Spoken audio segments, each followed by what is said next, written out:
ಏ ಅದೇನ್ರಿ ಮಣ್ಣು ಮಣ್ಣು ಅಂತ ದೊಡ್ಡ ಗಂಟರ್ಕೊಂತ ಇದೀರಾ? ಏನಿದ್ದಾರೆ ಈ ಮಣ್ಣಲ್ಲಿ?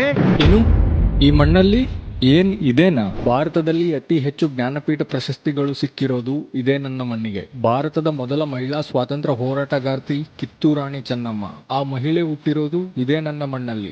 ಭಾರತ, ಶ್ರೀಲಂಕಾ ಮತ್ತು ತಂಜಾನಿಯಾದಲ್ಲಿ ಇಂಜಿನಿಯರ್ಗಳ ದಿನವನ್ನು ಸರ್ ಎಂ ವಿಶ್ವೇಶ್ವರಯ್ಯ ಅವರ ಹೆಸರಲ್ಲಿ ಆಚರಿಸಲಾಗುತ್ತದೆ. ಆ ವಿಶ್ವೇಶ್ವರಯ್ಯನವರು ಹುಟ್ಟಿರೋದು ಇದೇ ನನ್ನ ಮಣ್ಣಲ್ಲಿ. ಮೊದಲ ಖಾಸಗಿ ರೇಡಿಯೋ ಕೇಂದ್ರವನ್ನು ಪ್ರಾರಂಭಿಸಲಾಗಿದ್ದು ಇದೇ ನನ್ನ ಮಣ್ಣಲ್ಲಿ. ಭಾರತೀಯ ಕ್ರಿಕೆಟ್ಗೆ ಪ್ರಮುಖ ಕೊಡುಗೆಗಳನ್ನು ನೀಡಿದ ಅನೇಕ ದಂತಕಥೆ ಕ್ರಿಕೆಟಿಗರಾದ ರಾಹುಲ್ ದ್ರಾವಿಡ್, ಅನಿಲ್ ಕುಂಬ್ಳೆ, ಜಾವಗಲ್ ಶ್ರೀನಾಥ್, ವೆಂಕಟೇಶ್ ಪ್ರಸಾದ್, ರೋಜರ್ ಬಿನ್ನಿ, ರಾಬಿನ್ ಉತ್ತಪ್ಪ, ಕೆಎಲ್ ರಾಹುಲ್, ಮಯಾಂಕ್ ಅಗರ್ವಾಲ್, ಕರುಣ್ ನಾಯರ್, ದೇವದತ್ ಪಡಿಕ್ಕಲ್ ನನ್ನ ಮಣ್ಣಿನವರೇ. ಭಾರತದಲ್ಲಿ ಅತಿ ಹೆಚ್ಚು ರೇಷ್ಮೆ, ಕಾಫಿ ಉತ್ಪಾದಿಸುವುದು ಇದೇ ನನ್ನ ಮಣ್ಣಲ್ಲಿ. ಭಾರತದ ಮೂರನೇ ಅತಿ ದೊಡ್ಡ ಆರ್ಥಿಕತೆ ಇದೇ ನನ್ನ ಮಣ್ಣು. ಭಾರತದ ಅಧಿಕೃತ ರಾಷ್ಟ್ರಧ್ವಜವನ್ನು ಭಾರತದಲ್ಲಿ ಒಂದೇ ಒಂದು ಅಧಿಕೃತ ಸಂಸ್ಥೆ ಮಾತ್ರ ತಯಾರಿಸುತ್ತದೆ. ಆ ಸಂಸ್ಥೆ ಇರೋದು ಇದೇ ನನ್ನ ಮಣ್ಣಲ್ಲಿ. ಭಾರತದಲ್ಲಿ ಅತಿ ಹೆಚ್ಚು ಆನೆಗಳ ಸಂಖ್ಯೆ ಇರೋದು ಇದೇ ನನ್ನ ಮಣ್ಣಲ್ಲಿ. ಭಾರತದಲ್ಲಿ ಅತಿ ಹೆಚ್ಚು ರಾಗಿ ಉತ್ಪಾದನೆ ಆಗುವುದು ಇದೇ ನನ್ನ ಮಣ್ಣಲ್ಲಿ. ಭಾರತದಲ್ಲಿ ಅತಿ ಹೆಚ್ಚು ಶ್ರೀಗಂಧ ಬೆಳೆಯುವುದು ಇದೇ ನನ್ನ ಮಣ್ಣಲ್ಲಿ. ಏಷ್ಯಾದ ಮೊದಲ ಜಲವಿದ್ಯುತ್ ಸ್ಥಾವರವನ್ನು ಸ್ಥಾಪಿಸಲಾಗಿರೋದು ಇದೇ ನನ್ನ ಮಣ್ಣಲ್ಲಿ. ತಮಿಳುನಾಡಿನ ಸೂಪರ್ ಸ್ಟಾರ್ ರಜನಿಕಾಂತ್ ಹುಟ್ಟಿರೋದು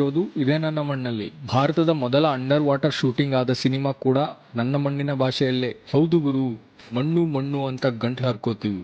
ಯಾಕಂದ್ರೆ